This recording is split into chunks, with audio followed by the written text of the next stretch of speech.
Sometimes the moments that change us forever arrive without warning. One knock on a quiet morning, one simple request, and two strangers, living just a wall apart, begin to feel something they never expected.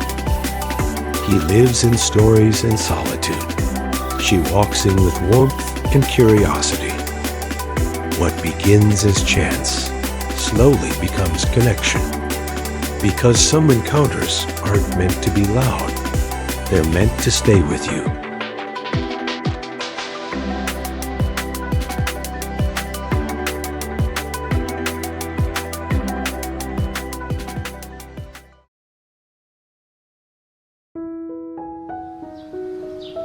One morning, without ceremony, the doorbell rings.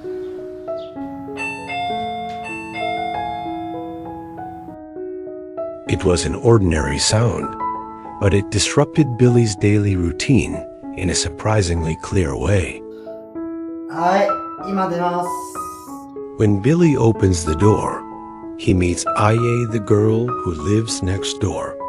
She stands there with an apologetic smile, explaining that something personal of hers was carried by the wind into his apartment. Her presence is gentle, unassuming, but it shifts the emotional temperature of the space instantly. Billy helps without hesitation.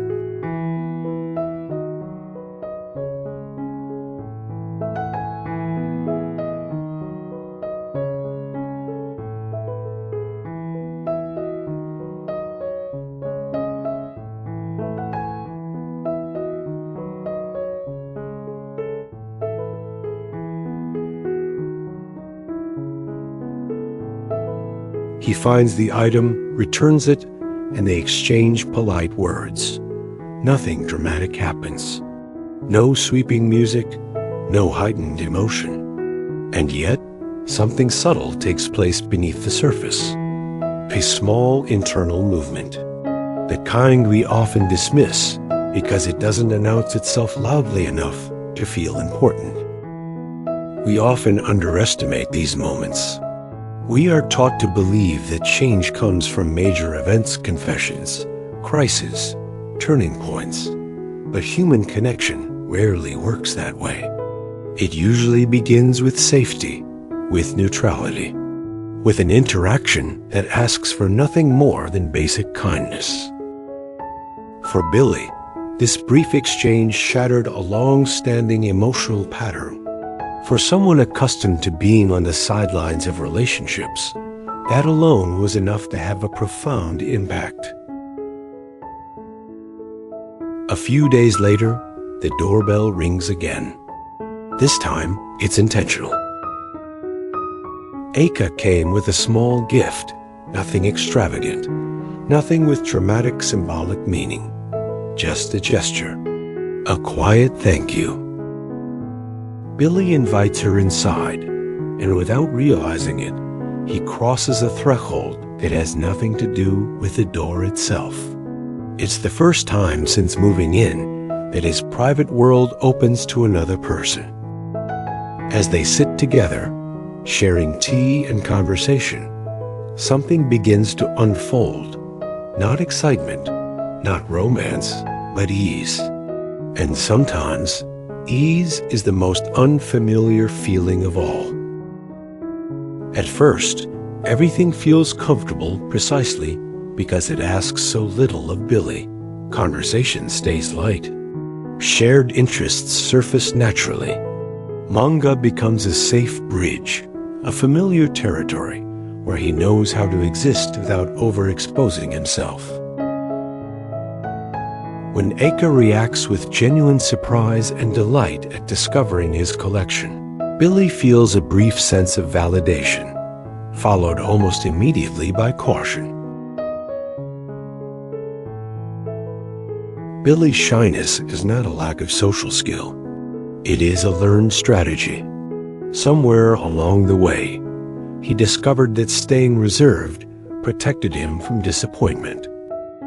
If you don't expect much, you don't risk much. Emotional distance becomes a form of control. And control, for people like Billy, often feels safer than hope.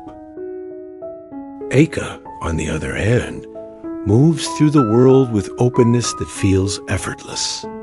She speaks freely, asks questions without overthinking them, laughs without checking whether the moment permits it. To Billy, this isn't intimidating, it's disorienting. Her presence gently challenges his internal rules about interaction, not by confronting them, but by ignoring them altogether. As their conversations continue, Billy begins to notice something uncomfortable. He looks forward to them, not in an intense or overwhelming way, but in a quiet, anticipatory sense. And this is where the internal struggle begins, because wanting connection means acknowledging absence. It means admitting that the solitude he once considered sufficient may have been more of a compromise than a choice. Billy becomes more aware of his pauses, his words, the way he measures himself. He worries about saying too much, about revealing something that might change how he is perceived. His mind begins to work harder to maintain equilibrium. Aika notices none of this in the way Billy imagines. She responds to him as he is, not as he fears he might appear. And yet, his internal tension grows not from anything she does, but from what her presence awakens. This is the quiet pain of emotional growth. There is no external conflict, no visible mistake, just the slow realization that safety and fulfillment are not always the same thing. When Aika casually suggests they stay in touch, frames it as friendship, uncomplicated and sincere, Billy hesitates. Not because he doesn't want it, but because accepting means allowing change. It means letting someone occupy space, not only in his apartment, but in his emotional landscape. And that, for someone who has learned to survive by staying contained, feels like standing at the edge of something both inviting and unsettling, unsure whether stepping forward will lead to stability or loss.